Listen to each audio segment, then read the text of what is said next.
बात करेंगे गड़बड़ झाला, मुर्दों का इलाज कर डाला। भ्रष्टाचार के मसले पर जब देश की राजनीति में घमासान मचा है, इस दौरान पीएम मोदी ने भ्रष्टाचार को लेकर के क्विट इंडिया मुहिम का आगाज करके विपक्ष को निशाने पर लिया है।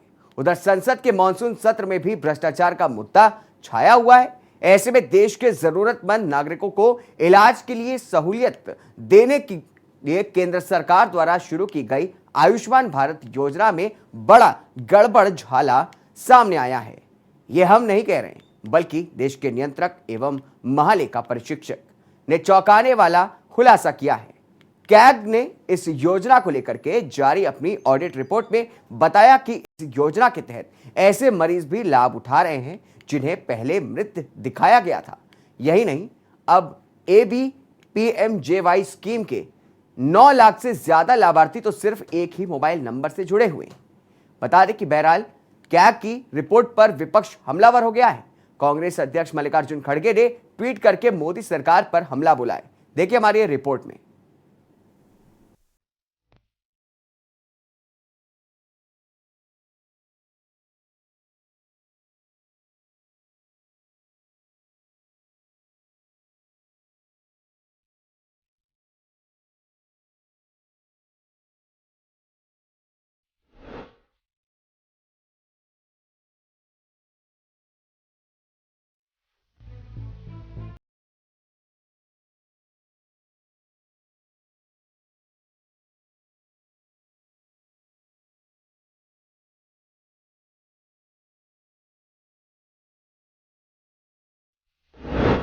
आयुष्मान भारत योजना में गड़बड़ झाला, कैग की रिपोर्ट में हुआ बड़ा खुलासा।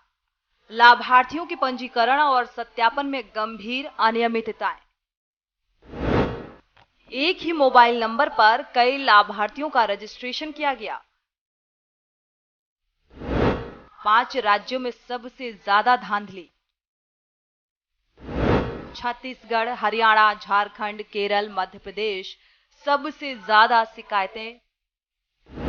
मरे हुए व्यक्तियों के इलाज के क्लेम में गड़बड़ झाला।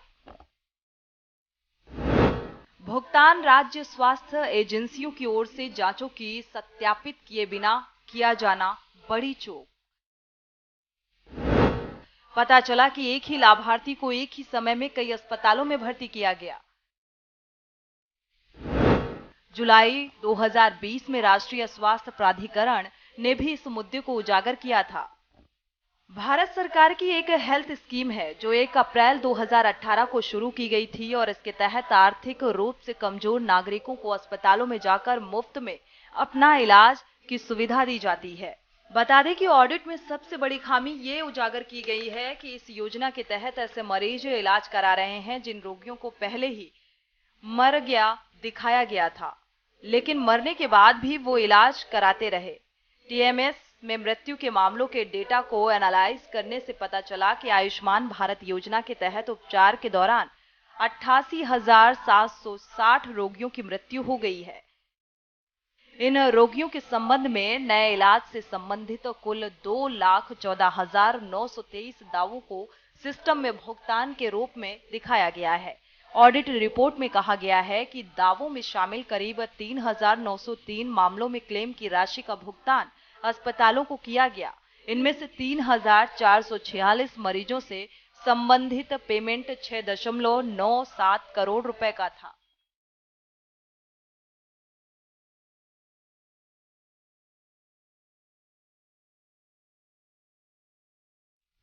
NHA ने कहा था कि ये मामले उन परिदृश्यों में सामने आते हैं जहां एक बच्चे का जन्म एक अस्पताल में होता है और मां की PMJY ID का उपयोग करके दूसरे अस्पताल में नवजात देखभाल के लिए ट्रांसफर कर दिया जाता है।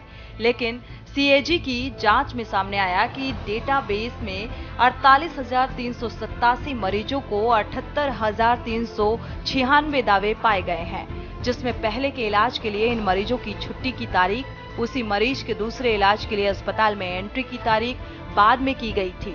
ऐसे मरीजों में 23,670 पुरुष मरीज शामिल हैं। आयुष्मान भारत योजना को लेकर CAG की ऑडिट रिपोर्ट में जो दूसरा बड़ा खुलासा सामने आया है वो हैरान कर देने वाला है। महालेखा परीक्षक ने बताया कि इस योजना के तहत लाभ लेने वाले लाखों लाभार्थी ऐसे हैं जो एक मोबाइल नंबर पर रजिस्टर्ड हैं।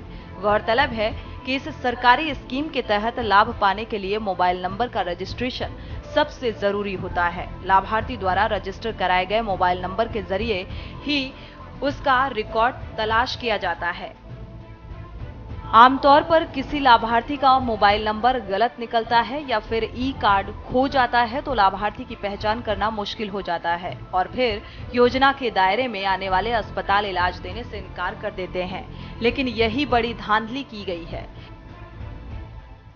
दरअसल इस स्कीम में रजिस्टर्ड मोबाइल नंबर से रजिस्ट्रेशन डेस्क से कांटेक्ट किया जा सकता है और ऐसा करने के लिए ई कार्ड की जरूरत भी नहीं होती। कैग की रिपोर्ट में खुलासा किया गया है कि लाभार्थियों के पंजीकरण और सत्यापन में गंभीर अनियमितताएं सामने आई हैं। रिपोर्ट में कहा गया है कि BIS डेटाबेस के आंकड़ों का विश्लेषण करने पर पता चला कि एक ही मोबाइल नंबर पर कई लाभार्थियों का रजिस्ट्रेशन किया गया है। स्पेशल डेस्क, के न्यूज इंडिया। अब बात करेंगे नेताजी की शर्मनाक अदालत की।